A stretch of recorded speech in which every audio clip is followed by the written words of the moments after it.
Le voy a pedir por favor que me acompañe al Evangelio de Mateo. Vamos rápidamente a Mateo capítulo 23. Vamos a leer del versículo 23 al 27. El título de este mensaje lo hemos puesto advertencia, la gran advertencia contra la falsa religión. Fíjense lo que dice la palabra de Dios ahí en el versículo 23. Hay de vosotros, escribas y fariseos, ¿qué? Hipócritas. Diga conmigo, hipócritas. Bueno, o sea, manera de recalcar, ¿verdad? No para. Porque diezmáis la menta y el eneldo y el comino y dejáis lo más importante de la ley. ¿Sí me van siguiendo? ¿Qué era lo más importante de la ley? Dice Cristo: la justicia, la misericordia y la fe. Esto era necesario hacer sin dejar de hacer lo demás o aquello. Versículo 24 dice: guías ciegos que coláis el mosquito y tragáis el camello. Era un proverbio famoso que se decía en ese tiempo.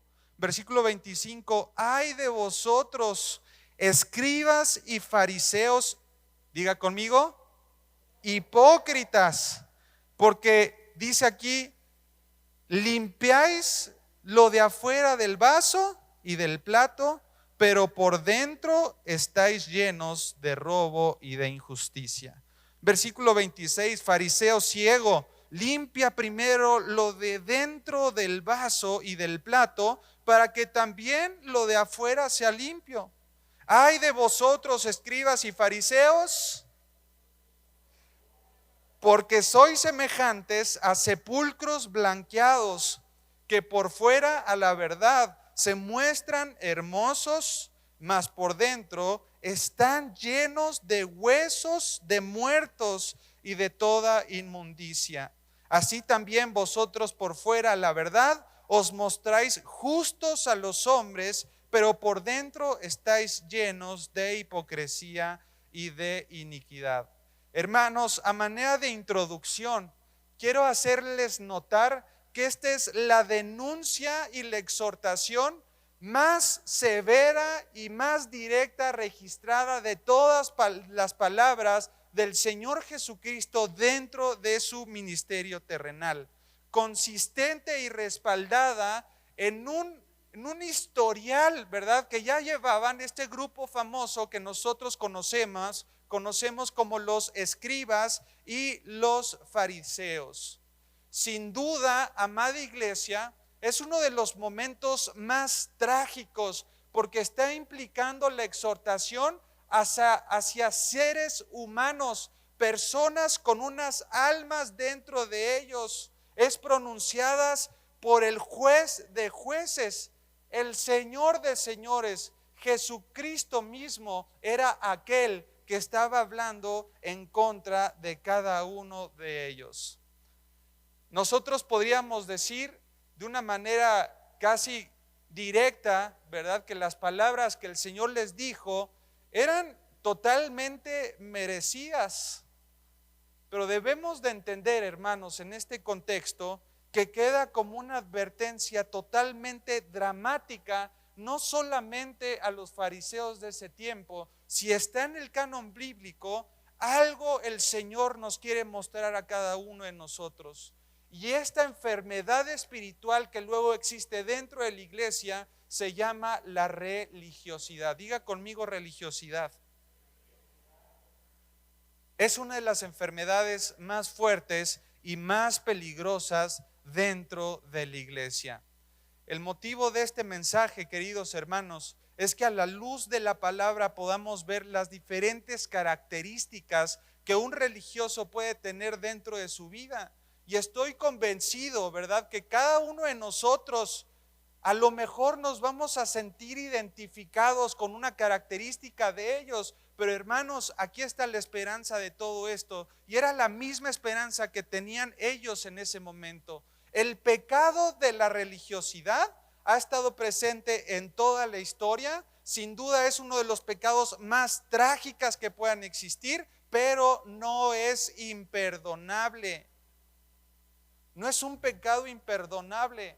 aunque carece de carácter, aunque carece muchas veces de convicciones firmes y de una transparencia total en la vida de cada uno de nosotros, si nosotros nos sentimos identificados con estas características, la buena noticia es todavía hay esperanza.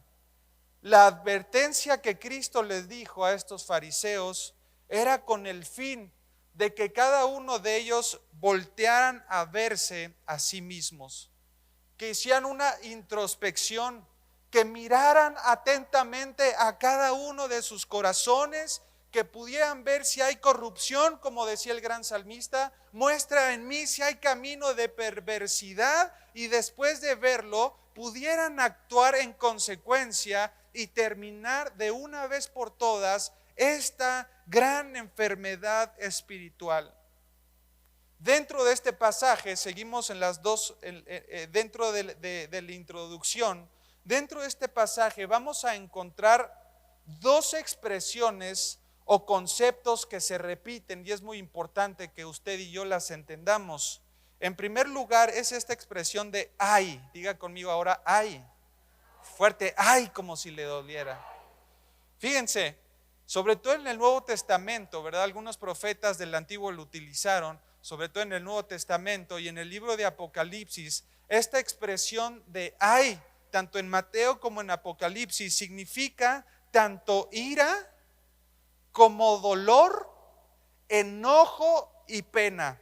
Se lo repito, esta expresión de ay, que se repite 9 veces a lo largo de todo este pasaje, anteriores a los versículos que leímos y también posteriores, significa una expresión de ira como dolor, enojo y pena. Es una penosa denuncia, es una expresión, fíjense muy bien, de juicio inminente y juicio totalmente severo.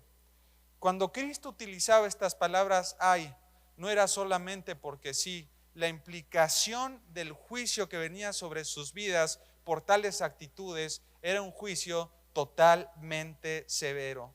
Porque Dios es justo, ¿lo crees? Dios es misericordioso, pero también Dios tiene ira en contra del pecado. El segundo concepto que nosotros vamos a encontrar es la palabra hipócritas, que muchas veces la leímos también. Lo quiero desarrollar también, porque tal vez la connotación en el tiempo de Cristo no tiene la misma connotación que tenemos ahora. Tú vas en la calle, ¿verdad? En el semáforo, en el carro, y le gritas a uno hipócrita, hijo, es muy seguro que te alcance, ¿verdad? Y te baje del auto y se armen, bueno, hasta ahí le paramos de contar. Si tú estás con un familiar y estás en una pelea, ¿verdad? Y tu hijo te dice, eres un hipócrita, ¿verdad? Puede ser una ofensa sumamente hiriente. En ese sentido se utilizaba, hermanos, para referirse a aquella persona que tenía un papel dentro de una actuación teatral.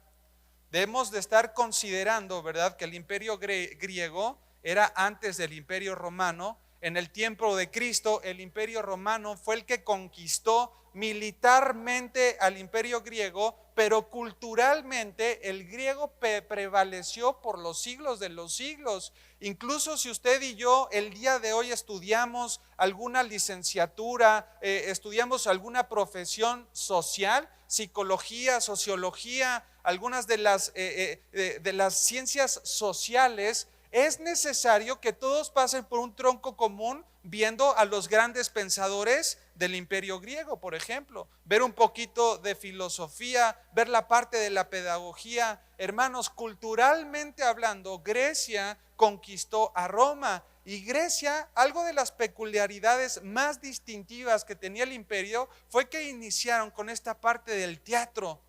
Ellos hacían unos teatros enormes. El libro de los Hechos menciona como 3 teatros a lo largo de las ciudades de Turquía, de Antioquía, de Siria, de Pisidia. Hermanos, ellos les encantaba el drama, ¿verdad? Y aquel actor que se preparaba, ¿verdad?, para salir en la actuación y utilizaba una máscara, a ellos se les llamaban hipócritas. Cuando Cristo lo utiliza, se está refiriendo precisamente a ellos. Le estaban diciendo que están actuando, están simulando, están llevando una máscara para ocultar su verdadera identidad. Y hermanos, la palabra de Dios a cada uno de nosotros nos hace múltiples advertencias acerca de los engañadores que no solamente están afuera de la iglesia, están también dentro de esta iglesia. ¿Seré yo, Señor?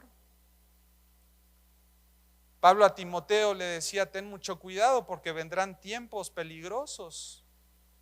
Si Pablo se lo dijo a Timoteo algunos años después de Cristo, ¿cuánto no más, hermanos, ahora que estamos en el 2023?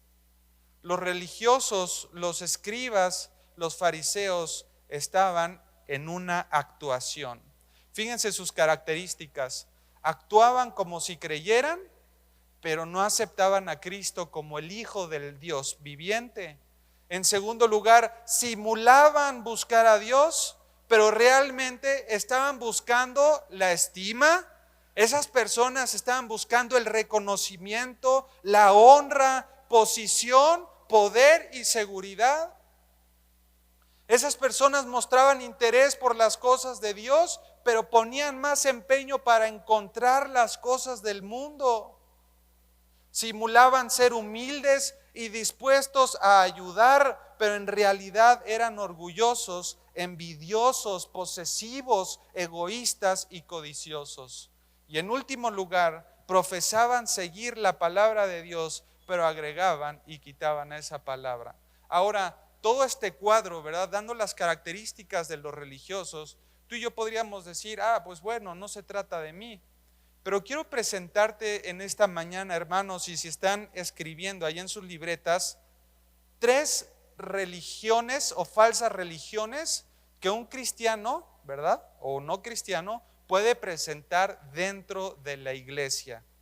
3 tipos de religiones falsas o actitudes, falsas actitudes que nosotros podemos estar presentando dentro de la iglesia. ¿Me van siguiendo? Ahí en el punto número A, en la siguiente filmina, es los religiosos que tienen una ¿qué? Una falsa piedad. Acompáñame a nuestro texto de esta mañana, Mateo capítulo 23. Vamos a leer del versículo 23 al 24. Dice la primera característica: los religiosos con falsa piedad. Ay de vosotros, escribas y fariseos hipócritas, porque diezman. Estaban cumpliendo con un principio que estaba dentro de la ley y los profetas. Dice: porque diezman la menta y el eneldo, ¿verdad?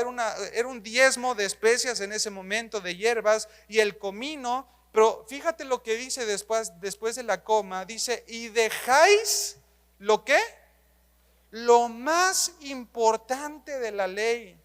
¿Qué es lo más importante de la ley? La justicia, la misericordia y la fe. Esto era necesario hacer, no excluyendo la parte de los diezmos, pero si eres bueno para cumplir una parte de la ley, que es la parte sencilla, si así lo queremos ver, también tienes que ser íntegro y cumplir las cosas grandes también de la ley. Estos religiosos de falsa piedad, hermanos, son los religiosos que acentúan los mandamientos más livianos. Acentúan los mandamientos más livianos, pero omiten los más pesados. Estos religiosos acentúan las obligaciones más fáciles, pero están omitiendo las más difíciles. Este tipo de religiosos acentúan las obligaciones externas. ¿Cuántos no de nosotros, hermanos, cumplimos con las actitudes externas? Podemos venir a la iglesia y podemos diezmar. Podemos observar la ley, la Torá, la Biblia, el Nuevo Testamento. Los religiosos de ese entonces cumplían con los rituales, con las ceremonias y las obras, pero hermanos, se estaban olvidando de 3 pilares fundamentales dentro de la iglesia. Es muy probable que usted pueda venir a la iglesia y cierra los ojos para tener una oración. Está el tiempo de la alabanza y levantamos las manos glorificando a Dios.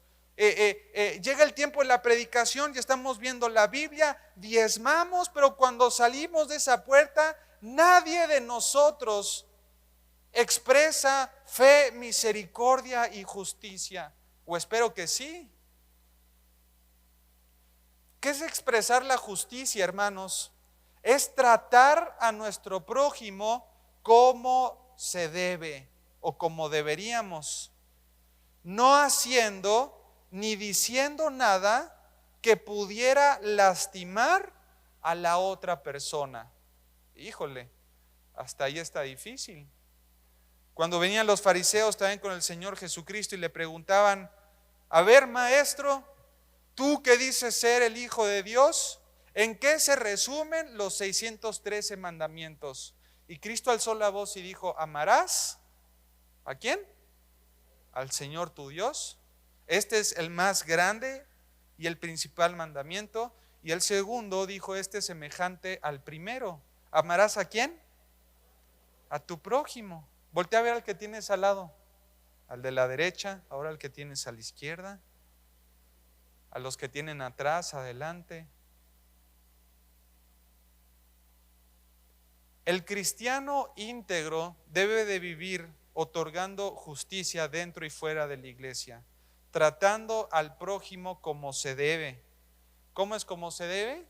Estimando a cada uno como superiores a nosotros mismos. Hay algunos que llegan a la iglesia, ¿verdad?, con la cerviz endurecida, los miran por abajo del hombro. Yo ya tengo 3 años de instituto bíblico. Y los demás, mira, todos tienen un conocimiento menor al mío. Llegas a la iglesia y puede ser que las posesiones también materiales ensoberbezcan tu corazón, y a los humildes los tienes con poca estima. Repartir justicia significa honrar y respetar a todos los hombres. Dentro de la iglesia eres bien cordial, ¿verdad? Das la bienvenida, saludos a todos, pero llegas al McDonald's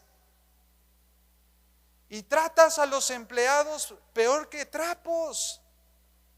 Estamos en los restaurantes y inclinamos la cabeza para bendecir los alimentos, pero te vas y dejas menos del 10% de propina. Hermanos, la justicia se tiene que dar dentro y fuera de la iglesia. Si no lo hacemos, estamos cayendo en la religiosidad, que es la falsa piedad. En segundo lugar, ¿qué es brindar misericordia? Significa mostrar preocupación, una preocupación desinteresada. Expresar bondad y ternura a todos los que son débiles, mostrar compasión y ayuda a los malos, a los necesitados. Ser misericordioso significa no ser duros, no poner distancia, no exigir demandas o manifestar crueldades. Misericordia es no dar lo que uno se merecía. ¿A qué estamos acostumbrados aquí en México, amada iglesia? Pues si me ofendió, yo también lo voy a ofender, ojo por ojo, diente por diente.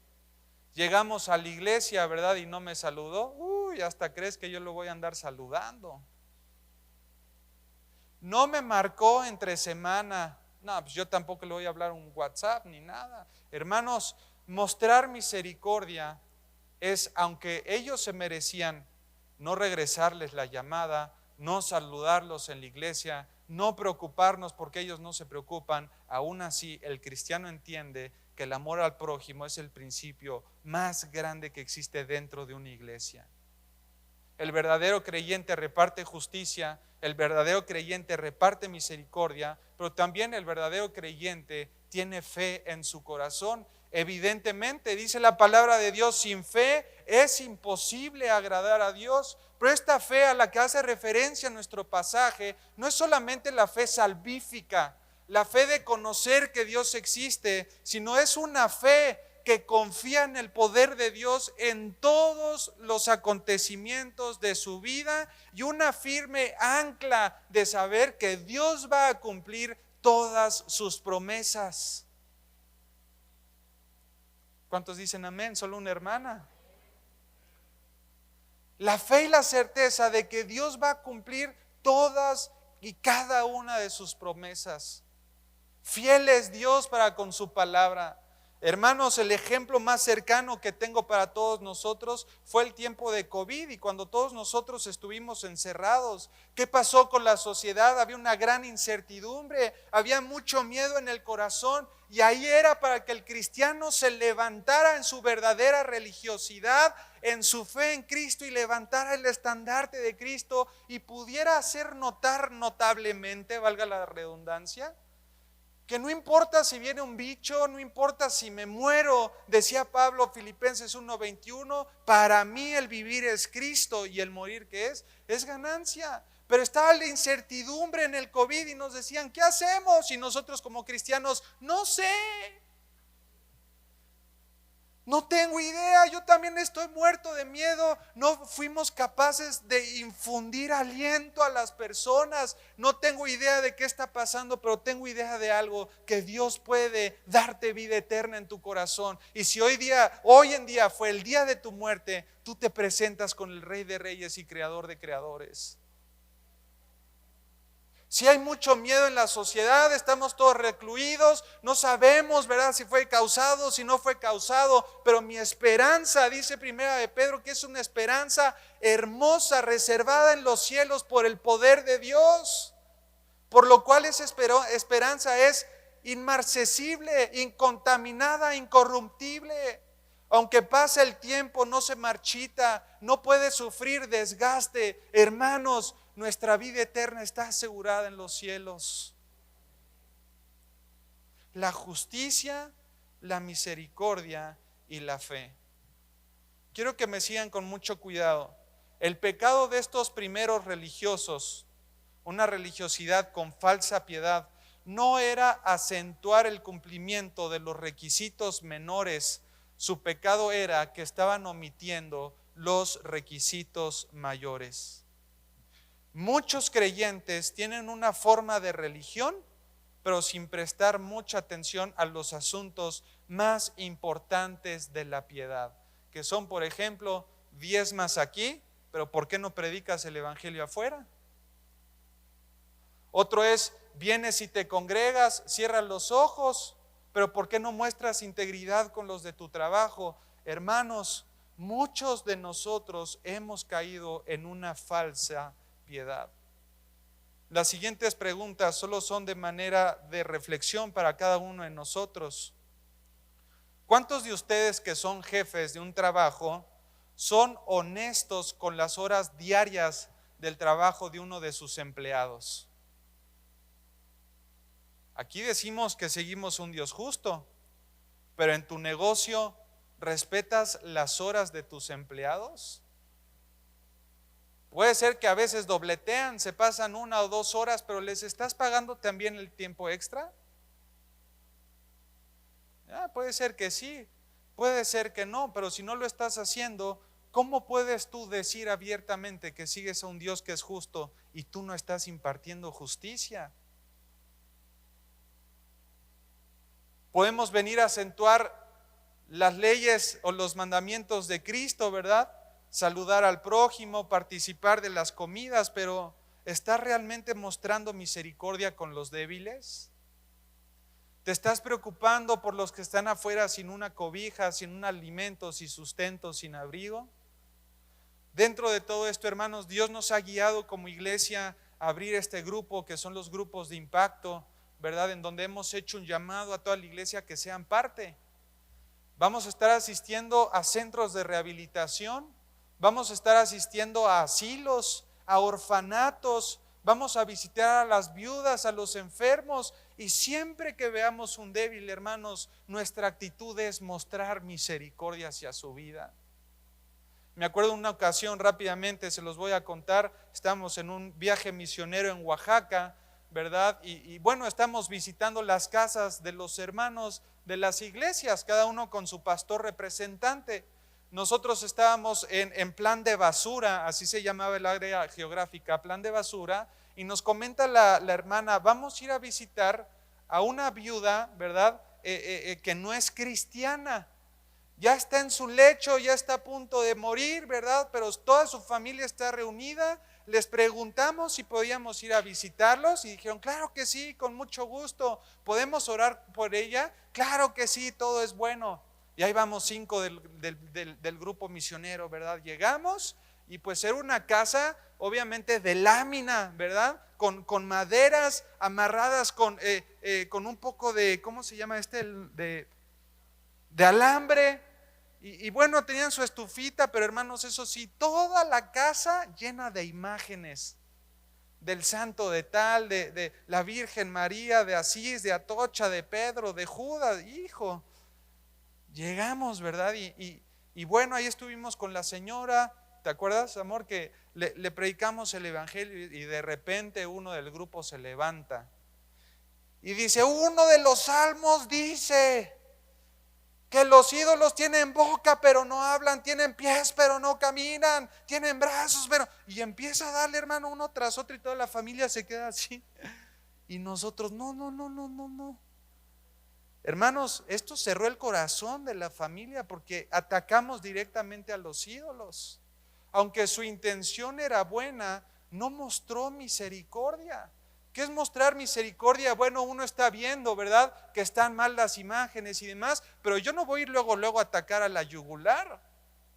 Yo tengo que mostrar amor, compasión, misericordia, predicarle el evangelio, conoceréis la verdad y la verdad te hace libre. Pero hermanos, muy pocos de nosotros hemos entendido cuál es la verdadera misericordia. Segunda de Timoteo capítulo 3 versículo 5. Segunda de Timoteo capítulo 3 versículo 5, hablando de los tiempos peligrosos, le decía Pablo a Timoteo, va a haber personas, amada iglesia, el que tiene oídos que oiga, que tendrá ¿qué? Apariencia de piedad, pero negarán la eficacia de ella. ¿Y sabes qué le manda Pablo a Timoteo? A estos, evita. Ni siquiera los saludes, no les contestes el teléfono. Hermanos, este tipo de actitudes, el religioso que demuestra una falsa piedad, corrompe el corazón de toda la iglesia. Fíjense muy bien cuán fácil es guardar una apariencia exterior de religión, pero qué difícil es realmente ser piadoso por dentro. Y piedad interior es lo que Cristo demanda. Amén. En primer lugar, los religiosos con una falsa piedad. En segundo lugar, lo vamos a ver también ahí en las pantallas, los religiosos con una falsa ¿qué? Con una falsa pureza. Vámonos a Mateo capítulo 23, versículos del 25 al 26, nuestro pasaje central. Los religiosos con una falsa pureza. Dice el 25, ay de nosotros, escribas y fariseos hipócritas, porque limpian lo de afuera del vaso y del plato, pero por dentro están llenos ¿de qué? De robo y de injusticia. Versículo 26, fariseo ciego, limpia primero lo de adentro del vaso y del plato, para que también lo de qué? Lo de afuera sea limpio. Me encanta cuando Cristo utiliza ilustraciones, ¿verdad? Son ilustraciones que obviamente van dependientes a ese tiempo, pero nosotros leyéndolo lo podemos entender de una forma también bien especial y clara. Cristo utiliza este ejemplo de los vasos, ¿verdad? Y de los platos para ver que hay muchos religiosos dentro de la iglesia que están siendo cegados por una falta pureza. Está describiendo que son como copas y platos que han sido lavados por fuera, pero el interior todavía está totalmente sucio. Cristo con esta ilustración nos va a presentar 3 verdades que quiero que anote también ahí en sus libretas, pero sobre todo en su corazón. 3 verdades en cuanto a la ilustración de las copas y de los platos. En primer lugar, fíjense, síganme con mucho cuidado. El exterior de la copa y del plato de los religiosos, ¿se ven? ¿Cómo se ven? El exterior se ve como limpio. Fíjate muy bien, a este tipo de religioso lo que verdaderamente le importa, ¿verdad? Es el exterior, porque el exterior es el que todos ven. ¿Te acuerdas cuando te independizaste o te casaste, que de repente te decía, viene de visita la suegra? Y unos limpian, como dice el dicho, solamente por donde la suegra ve, ¿no? Ahí viene la suegra, hijo, todo limpiecito por afuera, pero viene la suegra astuta. Ay, mijos, ¿cómo están? ¿Bien? ¿Y ustedes? Y de repente el mueble lo hace para adelante y unas bolotas así de pelusa, ¿verdad? ¿No limpiaste? Ay, no, sí, claro que sí, pasé el trapo. Bueno, el religioso, ¿verdad?, que da una falsa pureza, está muy interesado en lo que los demás ven en su vida. Fíjate, se cuidan de cometer pecados escandalosos, si así lo queremos ver, pecados que pueden dañar directamente su imagen, y se abstienen de pecados escandalosos porque también pueden afectar su reputación entre los de la iglesia. La preocupación del religioso con falsa pureza es lo que la gente piensa y no lo que Dios verdaderamente piensa. En primer lugar, el exterior se puede ver limpio porque les importa lo que los demás están viendo. En segundo lugar, el interior, por obvias razones, si el exterior está limpio, dice aquí el segundo principio, el interior de la copa y del plato de los religiosos evidentemente está sucio. Fíjate muy bien, como el interior no es vista por los hombres, de modo que los hombres muchas veces no prestan atención al interior del corazón, tomaban y vivían como deseaban. Estos falsos religiosos estaban llenos de violencia. Estos falsos religiosos estaban llenos de excesos, es decir, de codicia, egoísmo, de indulgencias. Estaban llenos de estar tomando vino en exceso. Rara vez compartían lo que ellos tenían, recibiendo todo el tiempo en vez de dar. Es el interior de las personas religiosas que corrompe evidentemente el exterior. Los religiosos con una falsa pureza nunca cometerían pecados groseros, visibles, porque les da miedo que la demás gente lo noten.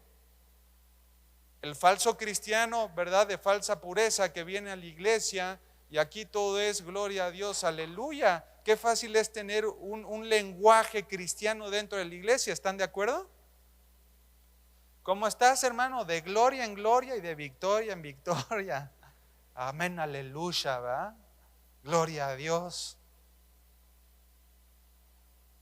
Incluso con los de su familia, hermanos, porque son los más cercanos, con tu esposo, con tus hijos, te puedes mostrar muy piadoso.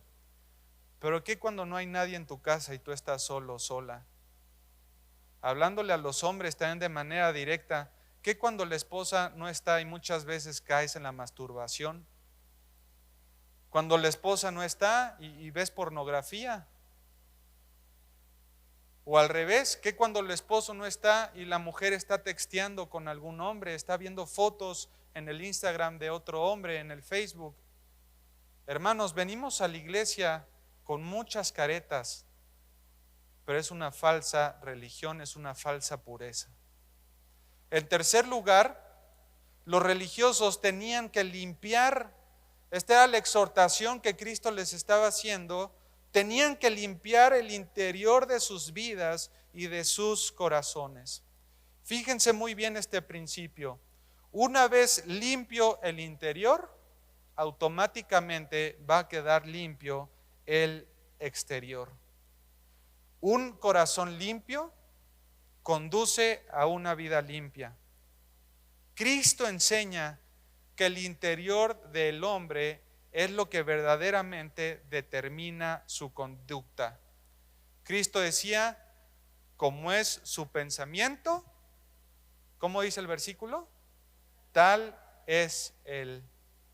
El corazón, amada iglesia, síganme con mucho cuidado, determina las obras del hombre.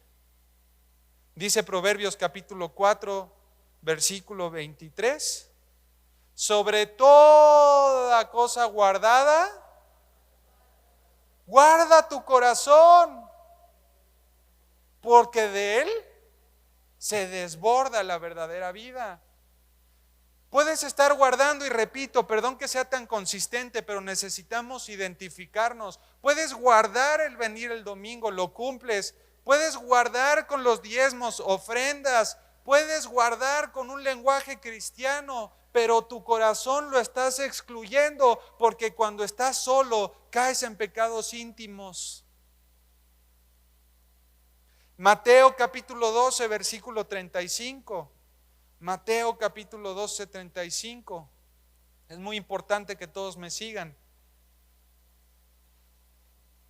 El hombre bueno, del buen tesoro del ¿qué? Del corazón, saca buenas cosas. Y el hombre malo, del mal tesoro, obviamente hablando también del corazón, ¿saca qué? Saca malas cosas. De la abundancia del corazón habla la boca. ¿A qué voy con esto? De repente estás en tu casa, ¿verdad? Y de repente una discusión y se te salieron 7 palabrotas. Y a los 15 minutos, amor, perdóname, no sé qué es lo que está pasando conmigo, ¿verdad? Me sobrellevó la situación, la presión. Yo no soy así, discúlpame, se me salió. Si yo hiciera ahorita un ejercicio y yo le tapara la venda, los ojos con una venda a cada uno de ustedes, y yo abro un sobre de atún y se lo pongo en la nariz a oler, la persona sin ver que es un sobre de atún va a decir que es ¿qué? Atún, porque lo que está en el interior, eso fue lo que brotó. Uno no puede decir, no sé qué pasó, no. Lo que sale de nosotros es lo que realmente hay en nuestro corazón. Egoísmo, malas palabras, ofensas, falta de sumisión. Hermanos, tienen que cuidar su corazón por sobre todas las cosas. El enfoque global del hombre y la sociedad en el mundo hace demasiados esfuerzos por cambiar el exterior de los hombres para así poder cambiar el interior de la persona. Esas son las leyes terrenales. Si nosotros hacemos programas, si nosotros hacemos atrayente, si nosotros le damos esto, un coche, si le damos una casa, entonces ya va a estar contento en su corazón. No, hombre. Dale la casa, el coche, dale un viaje a París y cuando regrese va a seguir igual. Trataste de cambiar su interior con el exterior. Cuando algo malo sucede en nuestra casa, un hijo rebelde se levanta, ¿verdad? Y ya no saben qué hacer con él. ¿Saben qué pasaba mucho en el instituto bíblico? Los mandaban al instituto, porque creían que cambiándolos el ambiente iban a cambiar también su corazón. Los niños rebeldes, ¿verdad? Ya llega un momento en el que dicen, ya sé cuál es la solución, me voy a independizar, me voy a ir a un departamento a vivir solo, creyendo que esa es la solución para el problema que tenemos en el corazón.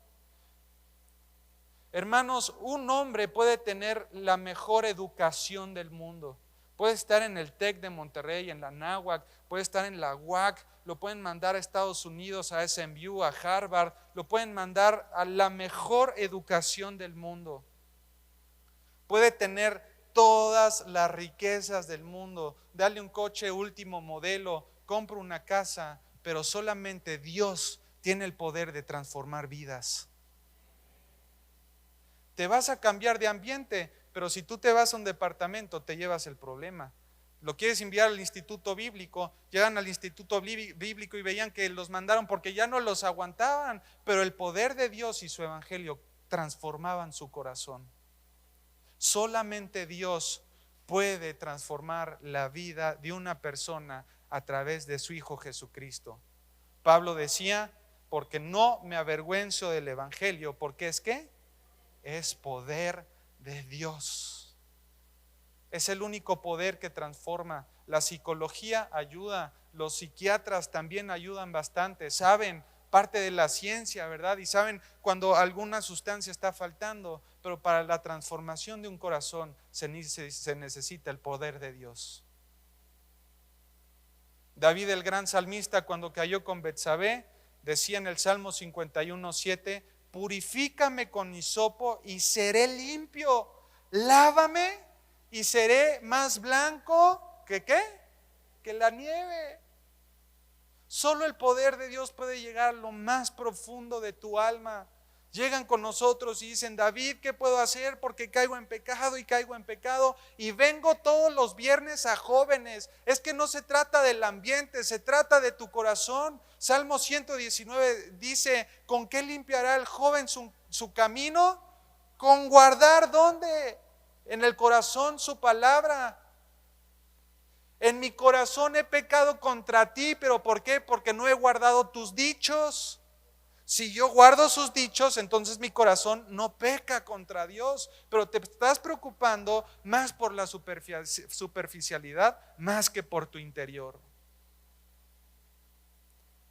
Vámonos al punto 3, ya para ir cerrando el estudio de esta mañana. Los religiosos en el punto C, con una falsa salvación, muertos espiritualmente. A esto se está refiriendo Cristo cuando les dice sepulcros ¿qué? Blanqueados. Son religiosos expertos en disfrazar la descomposición interior. Tiene mucho parecido a la otra. En la otra podría decir que puede existir un creyente, ¿verdad? Que superficialmente actúa bien, pero su corazón está mal. Está alejado de Dios. Este pueblo de labios me honra, pero su corazón está lejos de mí. Aquí en los sepulcros blanqueados hay personas en la iglesia que creen que son cristianos y exteriormente actúan como cristianos, pero oh sorpresa, no han nacido de nuevo. Están muertos espiritualmente. Porque hablaba, vámonos al capítulo 23, versículos 27 y 28 rápidamente. Mateo capítulo 23, 27 y 28. Dice, ay de vosotros escribas y fariseos hipócritas, porque son semejantes a los sepulcros blanqueados. Por fuera, a la verdad, se muestran como hermosos, mas por dentro están llenos de huesos de muertos y de toda inmundicia. Así también vosotros por fuera, la verdad, os mostráis justos a los hombres, pero por dentro están llenos de hipocresía e iniquidad. Fíjate, les voy a leer rápidamente esto. La ilustración de los sepulcros blanqueados recién lavados proviene de los campos alrededor de la ciudad en los días de Cristo. Era común en ese tiempo ver sepulcros a la orilla del camino y en los campos. Ahora, en la ley judía decía que todo aquel que tocara un cuerpo muerto quedaba automáticamente impuro. Números capítulo 19, versículo 16.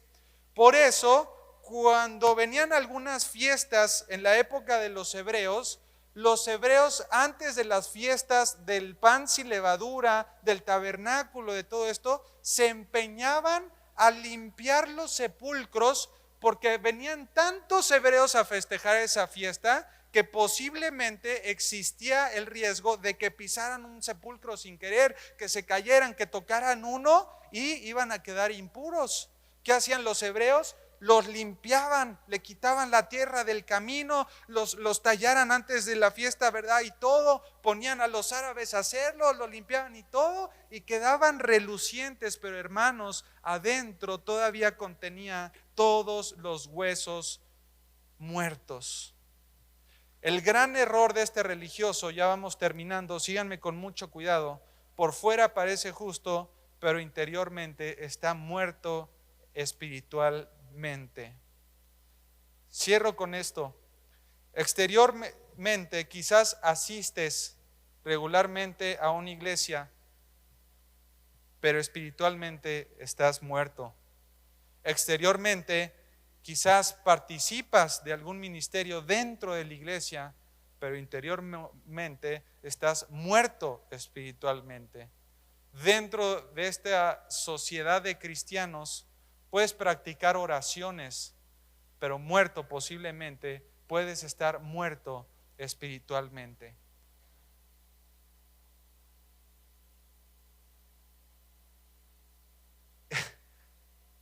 El nacer en un hogar cristiano es uno de los privilegios más grandes que alguien puede tener. Yo crecí con ejemplos morales, religiosos, éticos, vi a mis padres amarse toda la vida. Tú los ves hoy, parecen novios todavía, se van al cine, se agarran de la mano, se dan besitos. Yo crecí con este ejemplo hermoso. Crecí dentro de la iglesia también. Yo cantaba nuestro padre Abraham. Yo llegué hasta predicar el evangelio, hice la oración de fe muchas veces, ¿verdad? Pero no fue, escúchenme muy bien, hasta los 18 años de edad que entendí que yo no había nacido de nuevo. Porque ¿saben qué? La fe no se hereda, la fe es personal y tiene que ser genuina. No solamente porque tu esposa viene a la iglesia y tú vienes con ella, ya eres salvo, o viceversa. No solamente porque creciste en el ámbito de la iglesia y estás acostumbrado a la iglesia, no eres salvo. Hay solo un medio para poder ser salvos, hermanos, y es la fe. Dice Efesios 2, 8 y 9, porque por gracia sois salvos por medio de la fe. Y dice la palabra de Dios, y esto no es de ustedes, es un don que viene de parte de Dios. Tiene que haber existido, escúchame muy bien, por más bueno que seas aquí en la iglesia, si estás sirviendo en un ministerio, si no hubo un día en el que tú entendiste que eras pecador y que tu pecado te separaba de Dios, pero que Cristo vino a la tierra en su gran misericordia a pagar lo que tú te merecías, y cuando tú escuchaste este evangelio, transformó tu corazón, tu mente, y lo único que querías hacer es aceptar ese regalo. Tú tomaste la decisión por Cristo. Si tú hiciste esto, dice la palabra de Dios, si tú crees que Dios lo levantó de entre los muertos, entonces serás salvo. Pero tuvo que haber existido un día en tu vida. El tiempo que llevas en la iglesia, 20, 30 años, no determina tu salvación, lo determina la fe.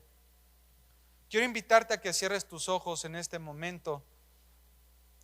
Ya terminamos.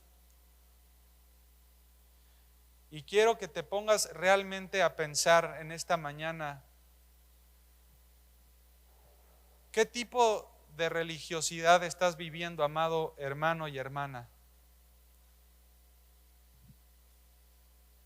A lo mejor te identificaste con el primer punto. ¿Eres un religioso con una falsa piedad? ¿Estás cumpliendo con los requisitos fáciles, pero omites los difíciles? ¿Te has dado cuenta que no has repartido justicia para con los tuyos, misericordia? ¿No eres un hombre o una mujer de fe? A lo mejor te identificas con el segundo religioso, que da a conocer una falsa pureza. Por el exterior, con tu familia, con la iglesia, con tu esposo, con tu esposa, te notas muy limpio, pero tu interior está totalmente sucio. O tal vez te identificas con el tercer religioso, con una muerte espiritual. Llevas mucho tiempo en el cristianismo, llevas mucho tiempo en la iglesia, pero te has dado cuenta que nunca te detuviste un momento a pensar que tus pecados te separaban de Dios. Si tú te identificaste con alguno de estos, hermano y hermana, ahí viene la buena noticia. No es un pecado imperdonable, no has perdido la esperanza. Dios todavía hoy está tocando la puerta de tu corazón y te dice, si tú me abres las puertas, yo entraré y cenaré contigo. Dile: Señor, desde lo más profundo de mi corazón, Dios, te pido perdón porque he sido un religioso. Padre, perdóname porque no he dado misericordia, justicia, no vivo con fe. Y en la iglesia me muestro tan contento. Señor, perdóname, Padre, porque he sido puro, pero en apariencia solamente. Ayúdame a cuidar mis ojos, Señor, a cuidar mi boca. Ayúdame, Padre, a cuidar mis manos y mis pies. Y Dios, en esta mañana me he dado cuenta que no soy salvo, no soy salva. Dios, hoy confieso con mi boca y creo que soy un pecador. Me arrepiento, Dios, de todos los pecados que haya cometido en mi vida. Creo, Dios, que tú mandaste a tu Hijo Jesucristo a morir en una cruz por cada uno de nosotros. Creo que su sangre preciosa me limpia de toda maldad. Señor, tanto tiempo llevo en el cristianismo, pero no he nacido de nuevo. Pero hoy he entendido la esencia del Evangelio. Dios, quiero nacer de nuevo. Creo por fe y te acepto como mi Señor y mi Salvador. Gracias te damos, Señor, porque tú eres bueno. Para siempre es tu misericordia. En el nombre de Cristo Jesús. Amén y amén. Que Dios bendiga su palabra, hermanos.